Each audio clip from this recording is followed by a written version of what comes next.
Assalamualaikum warahmatullahi wabarakatuh. Gimana kabarnya? Semoga selalu dalam keadaan sehat walafiat. Hari ini kita akan membahas sebuah fenomena yang mungkin tak kita sadari, yaitu procrastinations atau prokrastinasi.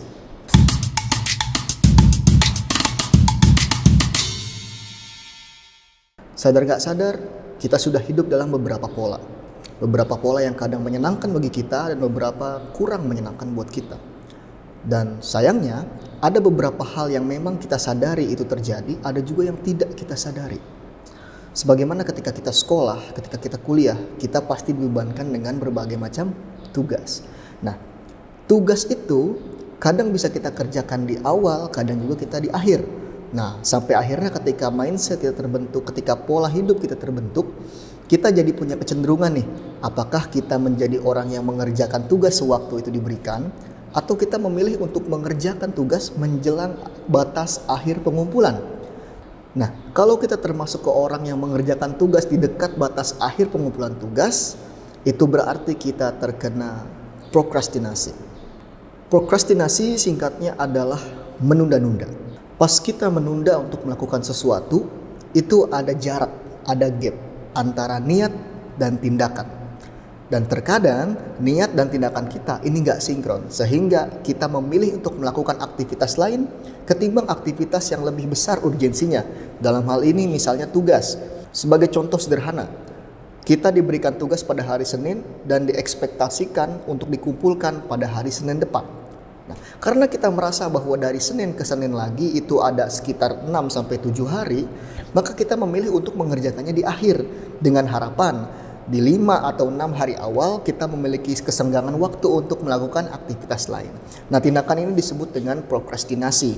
Dalam hal akademik, prokrastinasi identik dengan sebuah pekerjaan akademik seperti pembelajaran, seperti kuliah, seperti tugas, seperti proyek, dan lain sebagainya.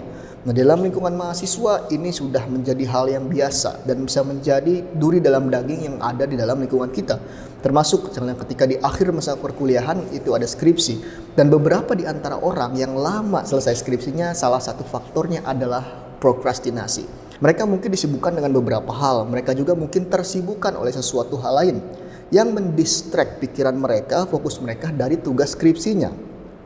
Begitu pula di lingkungan sekolah. Jika semua guru memberikan tugas, maka si siswa ini akan memilah-milih mana yang akan dikerjakan duluan dan mana yang akan diakhirkan. Nah, biasanya ini tergantung dari siswanya, lebih suka yang mana, lebih minat yang mana, sehingga nantinya jika dia tidak beruntung, maka ada beberapa tugas yang tidak terselesaikan. Poin penting dari prokrastinasi ini adalah respons aktif untuk menunda sesuatu yang kita lakukan secara sadar.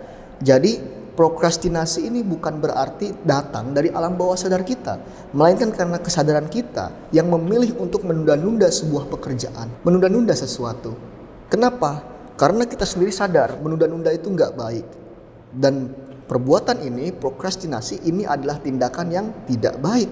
Oleh karenanya kita perlu merumuskan sesuatu untuk mengatasi sifat-sifat atau perasaan prokrastinasi yang ada di dalam diri kita tentunya.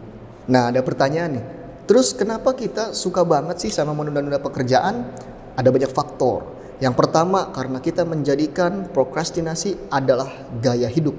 Bagaimana? Bagi orang yang menjadikan prokrastinasi sebagai gaya hidup, mereka sudah terbiasa dengan menunda-nunda pekerjaan. Dan mereka sudah tahu bahwa di akhir mereka akan mendapati konsekuensinya, yakni keteteran, kekejar deadline, atau bahkan apesnya mereka tidak bisa menyelesaikan tugasnya. Dan ini nggak hanya terjadi di lingkungan akademik saja. Contoh lain misalnya telat bayar listrik, telat ngisi pulsa, telat bayar SPP, telat bayar uang kuliah, dan lain sebagainya. Yang padahal mereka bisa merencanakan itu dari jauh-jauh hari, mereka bisa merencanakan kapan harus bayar. Tapi karena mereka menjadikan gaya hidup, maka prokrastinasi ini memengaruhi aspek hidup mereka, termasuk dalam hal pembayaran-pembayaran seperti itu. Jadi secara langsung respons otak kita itu memilih untuk menunda pekerjaan sampai memang kita ingin mengerjakannya.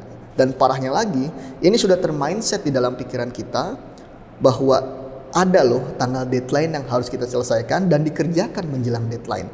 Dan juga ini adalah salah satu hal yang perlu menjadi perhatian kita. Yang kedua, prokrastinasi yang dimaksud bukan masalah manajemen waktu. Kalau manajemen waktu, kita bisa merencanakan nih kapan kita mengerjakan suatu hal dan hal yang lainnya dalam waktu yang kita tentukan. Misalnya, ada 5 tugas dan kita mengerjakan di hari Selasa, Rabu, Kamis, dan Jumat.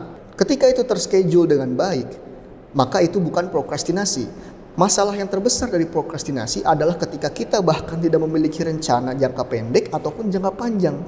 Sehingga yang ada di dalam pikiran kita, yang kita lakukan hanyalah menunda-nunda tanpa sebab yang jelas. Oleh karena itu, prokrastinasi yang dimaksud di sini bukan soalan manajemen waktu. Lalu hal ketiga yang perlu kita pahami bahwasanya prokrastinasi ini bukan sifat bawaan.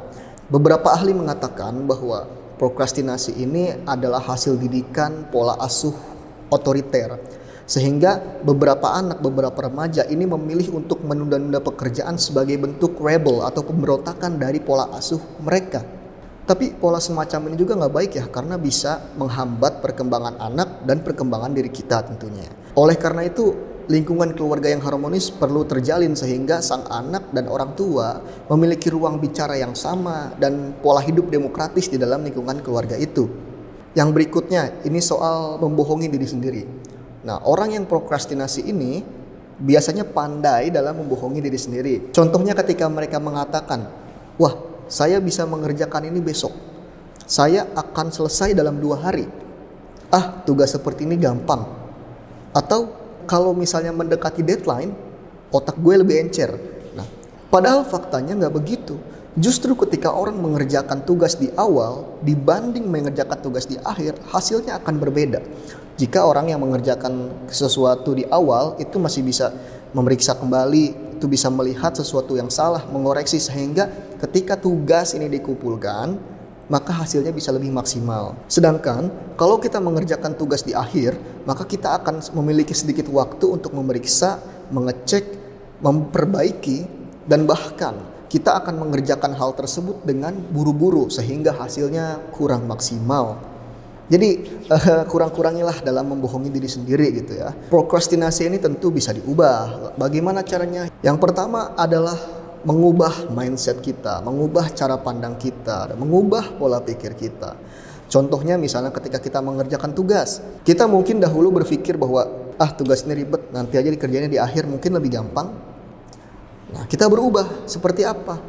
Kalau kita kerjakan tugas ini sekarang, maka akan lebih banyak waktu untuk saya beristirahat dan mengecek kembali tugas saya, sehingga diharapkan nilainya bisa maksimal.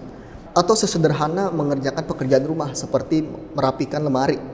Kalau misalnya kita berpikir, lagi nggak mood, nanti aja deh. Kita bisa ubah menjadi, kalau misalnya lemarinya rapih, maka pekerjaan saya sudah selesai. Dan kalau pekerjaan saya sudah selesai, saya bisa beristirahat dan bermain game. Nah, jadi kita punya feedback yang lebih baik dan tentu kita memiliki pikiran yang positif terhadap suatu hal. Lalu yang kedua yang perlu kita perhatikan adalah fokus terhadap suatu pekerjaan. Fokus juga pada perencanaan.